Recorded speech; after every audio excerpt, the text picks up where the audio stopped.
Buenos días, jóvenes del grupo D5AS del quinto cuatrimestre de la licenciatura en Derecho, de la materia Derecho Procesal Civil, del horario sabatino. Esta clase es la que corresponde a la del sábado 27 de junio de 2020, con el tema El Derecho Probatorio, segunda parte. Vamos a retomar en esta segunda parte lo referente a la prueba, pero ahora en lo que se refiere al procedimiento probatorio, en esta segunda etapa del proceso civil, la etapa probatoria, donde ambas partes van a ofrecer sus pruebas, el juez las va a analizar para determinar si las admite o las rechaza, el desahogo de estas y la valoración que hace de las mismas el juez para dictar la sentencia respectiva.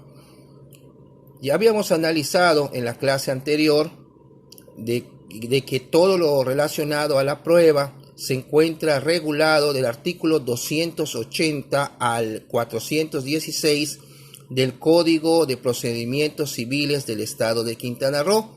Repito, del artículo 280 al 416. En estos artículos ya habíamos visto qué es la prueba, los medios de prueba, el procedimiento y cómo se lleva a cabo. Bueno, aquí analizando el procedimiento probatorio, en esta segunda etapa, que es la probatoria o demostrativa del proceso civil, va a dar inicio cuando las partes ofrecen sus pruebas. Las partes, la parte actora y el demandado. Tenemos como primer punto el ofrecimiento o proposición de las pruebas por las partes. Cada una de las partes va a presentar por escrito sus pruebas que crean conducentes e idóneas para acreditar por un lado los hechos y por otro lado sus excepciones que hubieren en el caso de la parte demandada. Seguidamente, el juez va a dictar un acuerdo donde va a tener por recibidas y presentadas las pruebas por ambas partes. Ya seguidamente, el juez va a entrar a analizar qué pruebas va a admitir y cuáles pruebas va a rechazar. Lógicamente, si no rechaza alguna, tiene que decir el porqué, el motivo, y lo tiene que además que fundamentar. La parte que le rechacen alguna prueba puede apelar la decisión del juez de habérsela rechazado a través del recurso de apelación. Este es el segundo punto, que es la admisión o rechazo por parte del juzgador de las pruebas. Número 3, tenemos la preparación de las pruebas admitidas. O sea, la prueba, cada una se tiene que ir preparando para su desahogo. Por ejemplo, en el caso, por decirlo, la confesional, se tiene que citar a la persona que va a desahogar esta prueba, que se le conoce como el absolvente.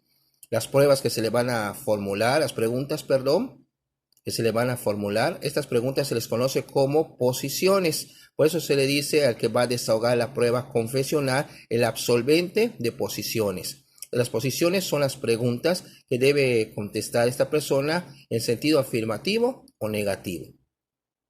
Después tenemos como punto número 4 la ejecución o práctica de las pruebas. Ya el día de la audiencia se empiezan a desahogar las pruebas ofrecidas que hayan sido admitidas previamente por el juzgador. La apreciación, conocida como justipreciación, valoración o evaluación de las pruebas por parte del juzgador, el juez, al momento de dictar sentencia y haga una valoración de estas, o sea, qué valor legal le va a dar a cada una de las pruebas, tiene que ser debidamente fundado y motivado, como marca el artículo 16 de nuestra Carta Magna. Bueno, ya habiendo explicado el primero, que es el ofrecimiento de las pruebas, el artículo 292 del mismo Código de Procedimientos que hacemos alusión en esta clase, menciona que el periodo de ofrecimiento de pruebas es de 10 días comunes y fatales. La palabra fatal en materia jurídica se refiere a que es un término que tiene que llegar y es el término único que se tiene que cumplir. Eso se dice, son 10 días comunes y fatales, o sea, después de ese término no hay otro.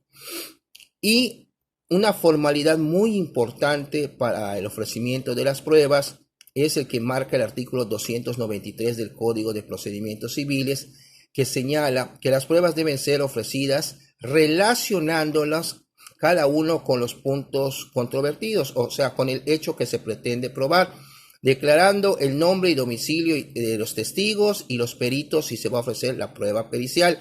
Y si no se cumpliere con esta formalidad, o sea, con los requisitos de este artículo, serán desechadas las pruebas. O sea, cada prueba van a ofrecer, por ejemplo, la testimonial a cargo de el señor tal, con su domicilio, y aparte de que si se le va a pedir que el juzgado lo cite o tú lo vas a presentar, tú te comprometes a presentarlo, tienes que mencionar que esta prueba la relacionas con determinado hecho de tu demanda. Y si es la parte demandada, tiene que decir que esa prueba la relaciona con la contestación de su demanda número tal o con alguna de sus excepciones o defensas. Bueno, después, como les decía, el juez tiene que determinar si las acepta o las rechaza. Eso es mediante un acuerdo, un proveído. Y si las rechaza, tiene que decir el por qué. O sea, tiene que motivar y fundamentar el rechazo de la prueba. Seguidamente tenemos el punto número 3, que es la preparación de las pruebas admitidas. O sea, hay que citar a los testigos si les va a corresponder al juzgado. La excepción es de que si el oferente de la prueba testimonial va a llevar a los testigos. La prueba confesional hay que citar a los que van a absolver posiciones. Y si van a haber, como les decía, alguna prueba pericial, también se tiene que ofrecer la prueba pericial y hay un procedimiento también en el Código, válgame la redundancia, de procedimientos civiles del Estado de Quintana Roo, que dice cómo se lleva a cabo el ofrecimiento, la preparación y el desahogo de la prueba pericial. Es cuando interviene un perito que va a determinar sobre determinada materia que sea necesaria para acreditar algún hecho en el juicio.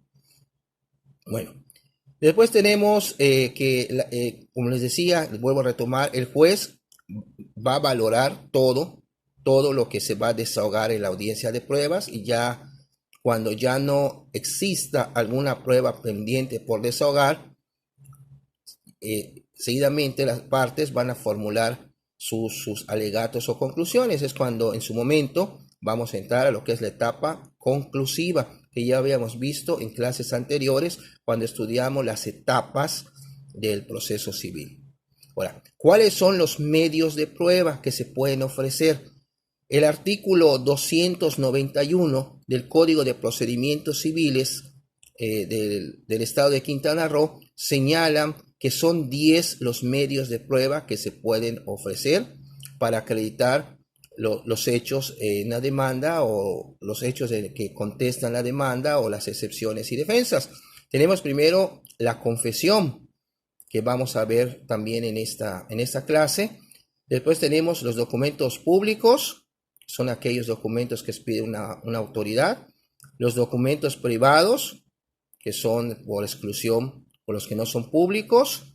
Los dictámenes periciales o la prueba pericial, como anteriormente se estaba mencionando. El reconocimiento o inspección judicial, cuando el juez va a realizar la inspección a determinado lugar o sobre determinada cosa que se le solicite, previamente tiene que haber sido ofrecida dicha prueba. Tenemos testigos, tenemos también las fotografías, copias fotostáticas, registros dactiloscópicos y en general todos aquellos documentos aportados por los descubrimientos de la ciencia. Tenemos como número 8 la fama pública, número 9 las presunciones y 10 y los demás medios que produzcan una convicción en el juzgador. El mismo Código de Procedimientos Civiles del Estado de Quintana Roo en vigor señala que el tribunal gozará de amplias facultades para poder realizar alguna diligencia que le permita ahondar más para que tenga en su momento mayor convicción sobre lo que va a determinar. Bueno, aquí hay una clasificación de las pruebas según nos menciona la doctrina, las pruebas directas y las pruebas indirectas. Esta primera clasificación de las pruebas muestra las directas al juzgador el hecho de probar de manera directa, y la segunda lo hacen de otro hecho u objeto, por ejemplo, una declaración, un dictamen pericial, esa sería una prueba indirecta. La regla general en materia probatoria, en materia procesal, es que todas las pruebas son indirectas. Por ejemplo, la confesión, tenemos también el testimonio o la testimonial, los documentos, etc. La prueba directa por excelencia es la inspección judicial, porque el juez va a ir directamente a analizar, a ver sobre determinado objeto o lugar. Entonces, pues es una prueba directa porque entra directamente en los sentidos del juez. Todas las demás, pues son los que tienen que crear convicción al juez, por eso son indirectas. Después tenemos otra clasificación de las pruebas, que son las denominadas preconstituidas y por constituir. Preconstituidas y por constituir. Estas pruebas, las primeras, son las que existen previamente al proceso, como es el caso típico de los documentos. Ya les había mencionado que tenemos las documentales públicas y las documentales privadas. Los documentos ya existían y por eso se ofrecen como prueba. Y las pruebas por constituir serían aquellas que se realizan solo durante y con motivo del proceso, como puede ser, por ejemplo, la declaración testimonial, o sea, la declaración de un testigo, la inspección judicial, la que va a realizar el juez, los dictámenes periciales a cargo de un perito que tiene que ser docto en la materia sobre la cual va a dictaminar, y además tiene que acreditar con documentos el perito que tiene los conocimientos suficientes para dictaminar sobre la materia que se le está solicitando. Después tenemos otra clasificación que son las pruebas históricas y las pruebas críticas. Las primeras reproducen o representan objetivamente los hechos por probar, como es el caso, por ejemplo, de una fotografía. La fotografía ya existe también, es una prueba histórica. Las cintas magnetofónicas, puede ser una cinta, un cassette. Los documentos, etcétera, son históricos porque ya existían previamente al juicio. Y las segundas, las denominadas pruebas críticas, no representan el hecho por probar, sino que demuestran la existencia de un hecho del cual el juzgador va a inferir la existencia o inexistencia del hecho que se pretende probar. De esta segunda clase son, por ejemplo, las presunciones. Las presunciones, cuando lo vamos a ver en su momento, son legales y presunciones humanas. O sea, como su nombre lo indica cada uno, la presunción legal se va a desprender en cuanto al derecho y las presunciones humanas en cuanto a las personas. Después tenemos las pruebas reales y las pruebas personales. Las primeras que se mencionan son las que consisten en cosas reales, de res rei, cosas, documentos, fotografías, etc. Y las pruebas personales, como su nombre lo está indicando, lo está señalando, se refieren a conductas de personas, como puede ser, por ejemplo, la confesión, el testimonio o la testimonial de alguna persona, el dictamen pericial, etc. Esta es una clasificación más de la doctrina respecto a las pruebas. Y entrando ahora a ver los medios de prueba, vamos a ver en esta clase, como les decía, la primera, que es la confesión. Esta prueba confesional es la declaración vinculativa de parte, la cual contiene la admisión de determinados hechos propios como ciertos. O sea, la persona que va a responder las preguntas que le van a formular en el juzgado se le llama absolvente.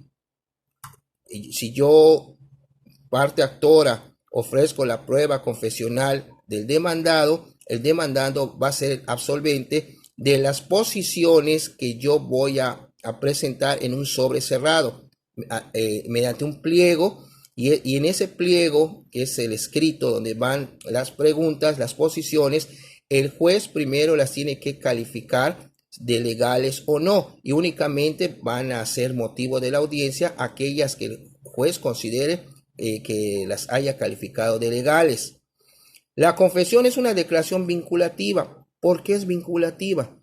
Pues generalmente contiene un reconocimiento de hechos, de consecuencias jurídicas desfavorable para el absolvente. El absolvente, al admitir sobre determinados hechos, tiene que reconocer, si reconoce algún hecho que sea motivo también de la demanda, pues lo está confesando, lo está admitiendo. Es además una declaración de una de las partes del juicio, lo cual distingue del testimonio, que en la declaración de un tercero, con una testimonial en una controversia, la testimonial no tiene carácter vinculativo como lo tiene la confesional. O sea, el testigo declara sobre determinados hechos que sabe y le constan. Incluso lo interrogarán porque tiene que dar la razón de su dicho, porque sabe determinadas cosas, pero no lo está comprometiendo o vinculando en el proceso. Podría tener consecuencias jurídicas en caso que mienta. Estaría incurriendo incluso hasta en un delito previsto en el Código Penal del Estado de Quintana Roo, falso testimonio. Y la confesión, como requisito, debe de referirse a hechos propios.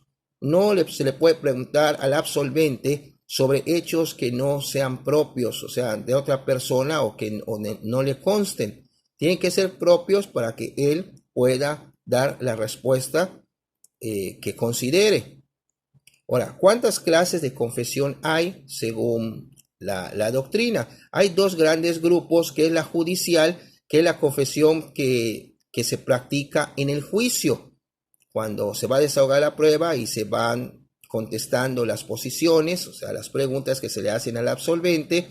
Bueno, se está ahí desahogando lo que es la prueba confesional. Es la judicial. Y hay una que se le conoce con el nombre como extrajudicial, que es la que se hace fuera de juicio ante un juez incompetente. Competente, o sea, que no tiene competencia para conocer del juicio o que no cumple las formalidades procesales. Bueno, esos son los dos tipos de confesión. Ahora vamos a ver qué requisitos son los de la confesión judicial. La confesión judicial puede ser espontánea y puede ser provocada. La espontánea es aquella que una parte formula ya en su demanda o en su contestación sin que la otra parte le requiera prueba de ello. Si el demandado acepta los hechos al contestar su demanda, pues estamos en una confesión judicial espontánea. Y provocada es la que se realiza cuando las partes ofrecen la prueba confesional para desahogarse y respecto de su contraparte. O sea, la parte demandada ofrece la prueba confesional del actor y el actor ofrece la prueba confesional de la parte demandada, porque cada uno pretende probar sus hechos y el demandado sus excepciones y defensas. Después tenemos la confesión judicial expresa y la que también se conoce como tácita o ficta. La confesión judicial expresa, como su nombre lo indica, y aquí se está mencionando, es la que se formula con palabras, respondiendo a las preguntas que se le formulan en la audiencia de desahogo de pruebas al absolvente. Diga si es cierto como lo es. Usted se encuentra ocupando tal inmueble. La persona va a decir sí, no. Acuérdense que tiene que ser sobre hechos propios. Esa sería una confesión judicial expresa, porque va a dar la respuesta con palabras. Y la tácita y ficta es lo contrario. Es la que se presume por la ley cuando el que ha sido citado para que desahogue la prueba confesional, o sea, el que va a ser el absolvente, se coloque en alguno de los siguientes supuestos jurídicos. Primero, que no comparezca sin causa justificada a la audiencia donde se va a llevar a cabo el desahogo de la prueba confesional, donde él va a absolver posiciones. O bien, comparece, pero se niega a declarar, o bien declarando no responda afirmativa o negativamente como marca la ley, sino que esté con evasivas. Y también produce la confesión ficta cuando se dejan de contestar los hechos de la demanda o se contestan con evasivas o cuando simplemente no se contesta la demanda. O sea, cuando no hay respuesta, pues es una confesión judicial ficta. Y por lo tanto, esta confesión judicial, la primera que vimos, la expresa, puede ser simple o puede ser cualificada. En el primer caso, el confesante acepta lisa y llanamente que los hechos ocurrieron precisamente en los términos en los cuales se le está preguntando. Puede ser que las posiciones o las preguntas se tienen que formular que diga si es cierto como lo es tal cosa. Entonces, si digo sí, efectivamente, sí, como viene en la pregunta, pues es una confesión judicial expresa, simple. Y cuando es cualificada, cuando el confesante, además de reconocer que efectivamente, como está en la pregunta, agrega algún elemento más a su respuesta, a manera de una aportación para aclarar un mejor el hecho sobre el cual está respondiendo.